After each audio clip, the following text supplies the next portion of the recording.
Forever Evil Rogues Rebellion #1, written by Brian Buccellato, art by Patrick Zurcher. So this is yet another one of those Forever Evil tie-in, spin-off, whatever you want to call them.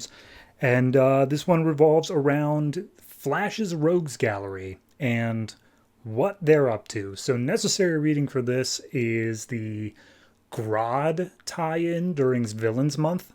It's pretty much absolutely necessary, and probably the Rogues one as well, but definitely the Grodd one. So we open up with the meeting with the crime syndicate saying Justice League is dead and, you know, this world belongs to us. And the Rogues are looking on and they're like, that's not really something we're into. We're more small crime thing, so we're just going to leave. And they walk back to Central City, and the entire city is just destroyed. Now, in the Grodd issue, we saw that this was all caused by Grodd, and he just showed up, wrecked the place, and left. But then when the Rogues arrive, they're like, Jesus Christ, what's happening here? And they look up, they see that the eclipse has happened. They're like, all right, the sun has gone out. Somebody has killed Girder, supposedly. Like, what has happened? We've only been gone for a couple of hours. And we see that as they look around, they come across a bunch of humans and gorillas tied up, and they come to the conclusion, oh, this was Grodd. He came back. And Weather Wizard points out, now, hold on. Grodd was at the meeting with us. He was there. And everyone's like, yeah, he was. How the hell did he pull this off? That almost seems like it was a complete mistake to include him there, because it doesn't make any sense. Oh, well, guess we'll figure that out later. So at this point, they just want to get out of the city, try to figure out what's going on without being stuck here in case Grodd's still around. And so Captain Cold makes an ice wall. Mirror Master goes to step into it.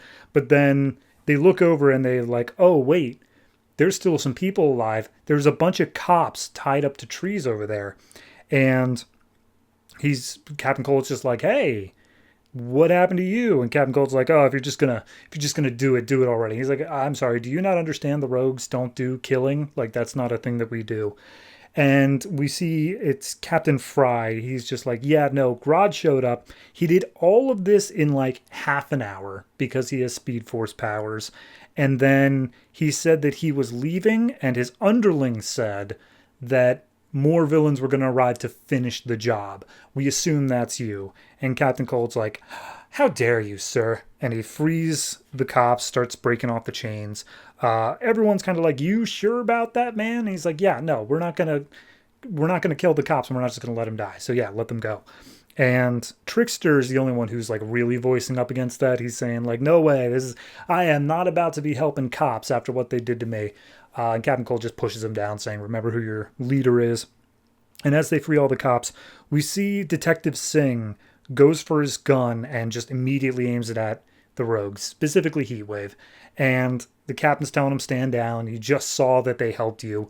And Singh's like, no, they're still criminals. Like, we're not about to just let them go because they did a good thing. And Heatwave says, look, if you try to fire that gun, I'm going to melt the bullet and the gun in your hand before it even has time to go off. So Singh drops it. And Captain Cold's like, look, we don't really care about you guys more, or like any of this. I just want to know, is the hospital okay? Because obviously my sister's there. In the Rogues tie-in, she had a whole thing where she basically blinked out of existence because she was pulling Mirror Master out of the mirror dimension. And so they make their way over to the hospital. There's a bunch of rioters and looters, and Captain Cold just freezes all of them as he busts in. And he finds his sister is there, and supposedly she's okay. Mirror Master goes to sit by her bedside. We see that the little heart monitor thing says this world is ours on it, which I don't think that it's capable of producing text like that, but hey, sure, whatever. But at that point, the Rogues are then surrounded outside the hospital. Mirror Master stays inside with Lisa by, I'm sure they have a name, but they are just villains from Firestorm. It's Plastique, Black Bison, Hyena, Multiplex, and Typhoon. And at that point, they all just basically pair off one-to-one because they're all there saying, hey, the crime syndicate is asking for you. We hear that you are going against their will, going against their order. That ain't cool. Captain Cold says, screw you. I'm not going to do it. So Plastique versus Heatwave. Plastique causes a bunch of explosions. Heatwave's just like, you're adding fuel to the fire, baby. That's not even going to stop me. We see Weather Wizard versus Typhoon. Typhoon's like, haha, I am a storm. And Weather Wizard's like, I'm sorry, do you not know who I am? And he just wipes Typhoon away.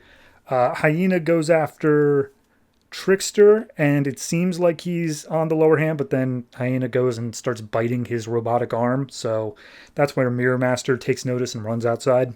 Captain Cold starts beating the crap out of Black Bison, and he's got the upper hand, but then Multiplex comes out and just multiplies and starts stomping on Captain Cold, which is at the point where Mirror Master then comes in and starts dragging them all into the mirror dimension until there's only the one left, and so he's not able to duplicate anymore. So at that point, Captain Cold starts yelling at Mirror Master saying, hey, I told you to stay with my sister. You were going to protect her there. Now you've left her open. That's super dangerous. Mirror Master says, I just saved you. Thanks a lot.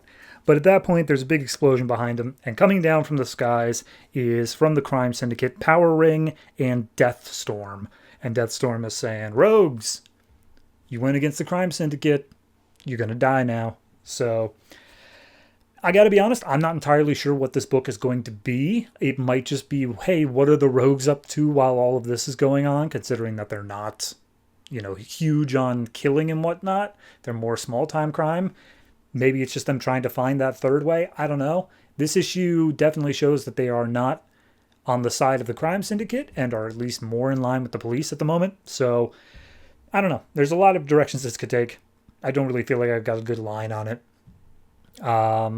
Overall, it was a fine issue. It was good enough. It definitely does feel like, especially with the Grodd thing, like there was a miscommunication somewhere. I'm not sure where, but this is going to be trying to square that at least a little bit and saying, no. It actually makes sense because Grodd has super speed, so don't ask about it. I don't got to explain. So I'm just gonna see where the punches roll with that. All in all, this is probably a solid, I'd say 6.5. It's just not a whole lot happening yet. I'm sure that we'll get more development as we continue, but as it stands now, this definitely feels like a skippable spin-off to Forever Evil, but who knows, it could easily change in just a single issue.